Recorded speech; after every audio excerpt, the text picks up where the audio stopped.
Good morning, Miss Valerie Lauw. How are you? I am fine, and you? I'm great. Thank you for welcoming us into your beautiful neighborhood of Northview Heights. Yes, I am welcoming you here today. It's a beautiful day, and I'm glad of that. Well, tell me what is so wonderful about Northview Heights? What is so wonderful about Northview Heights is that the families that make up our community are close-knit. A lot of families here are 2, 3, 4th generations. Oh, wow. And so from that, you have everyone married to each other. Everyone knows each other's children. And so that is really why Northview is so special. It's a beautiful community. Yes, ma'am. You know your neighbors? Yes, I Where do you do. see Northview Heights in 25 years? In 25 years, our hopes would be that this community would be remodeled from ground up, and that there would be facilities and programs that could accommodate all the families here in Northview. What kind of programs? What kind of facilities? Boys and Girls Club. Very good. Very After school program. A year-long summer feeding program is needed here, clearly. A laundromat. A garden. A wonderful, beautiful playground for our children. Employment opportunities for the families and the youth here in our community. That's the vision I see. That's a beautiful vision. Thank you. Beautiful vision. Got to take care of that next generation coming up. Yes, you do. If I were to bring somebody in from out of town, I'd say, we're going to go visit Miss Valerie Lauw in Northview Heights. Where would you take us? Where's the first place in Northview Heights? The first place in Northview I would take you is my office. All right. As president-elect for the past couple of years, that seems to be the mecca for Northview. If you want information, if you need guidance, if you have questions or concerns, stop in at the Northview Heights Citizens Council office first. All right. Second, I would take you to just a tour of the grounds. This is a very, very large community, and it's very widespread. So we would just take a tour so you could get a feel of the community yourself. But surely the Northview Heights Citizens Council office would be the first stop. Well, I can tell you're very proud of it. I am. All right, all right. If you were to visit another neighborhood in Pittsburgh, and you said, wow, I would love to have that in Northview Heights, or I wouldn't want that in Northview Heights, what neighborhood would that be? What would it be, and why? Well, if I could have what we really need here in Northview, it would be like Squirrel Hill, where you see people out and about with children, stores in abundance, lots of just life. Life. Yes, and not having to leave your neighborhood to spend your dollar. Exactly, as well. Yes, they are very, very much coherent to working together, spending dollars in their same own community, as well as just knowing who's in your community. Right, right. And if I had a community that I would not like to go to, I guess ultimately it would be where we hear more violence is concentrated, and that would be in the Homewood area.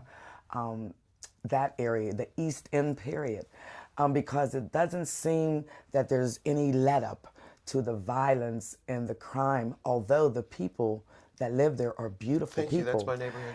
And so it makes people feel just, wow, what's going to happen next? And so the rap that it gets, it kind of trickles down, and it forms an opinion about where you wouldn't want to go.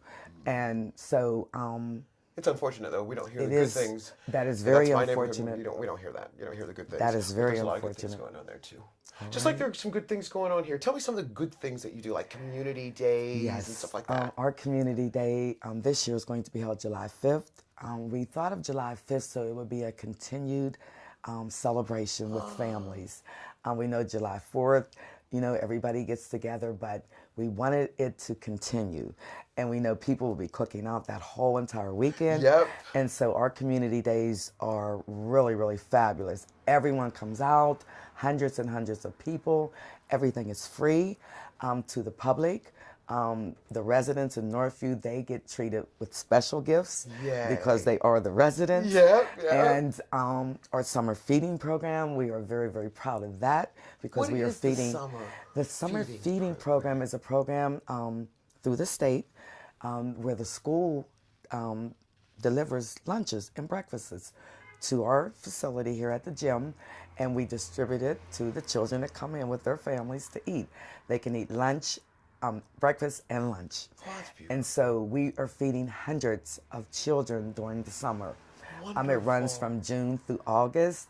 So we are very, very proud of that, because we know food is nurturing. But not only that, it gives the children the time to get together. I was going to say, good community time. And know how to sit down and eat without, a bunch of chaos. And so we're really excited about that program. That sounds very exciting. It really does. It does. Would you say, though, that Northview Heights is a diverse community? Yes. And how so? How so is that we recently, through the Housing Authority's guidance, many Somalian Bantu communities have moved here into our community. And so we have white people, we have, like I said, the Somalian Bantu community, and us. And then you have old and young. You have a wonderful mixture of youth and elderly. Yes, we do. And that really is important to make sure that there's a community. Yes, you got all old folks, it's something. You got all young folks, it's something that else. Would be but something when we get else. a nice blend, yes, we make sure that we take care of each other. Yes, we do. Yes, if we there do. was something that the city could offer you here in Northview Heights, what would it be? It would bike be trails, green gardens. I don't know. Tell me. It would be a new playground for our children. Currently, we don't have an adequate nor safe playground for our children to play. And without a safe area to play, it's just, that would be in a sprinkler park. Because we are isolated from most of the city. And the nearest water outlet for children during the summer, they would have to take a bus. And so we know that those two things right now would help tremendously, because we have hundreds and hundreds of children. Right. So I have been an outspoken advocate for the Housing Authority, because this is their property, to put in a new playground, because I told them how we treat our children is how we'll be judged. Amen. It's the truth. Miss Valerie Lauw, I want to thank you for inviting us to your beautiful neighborhood. Thank you so much. Thank you for coming. Thank you. All right.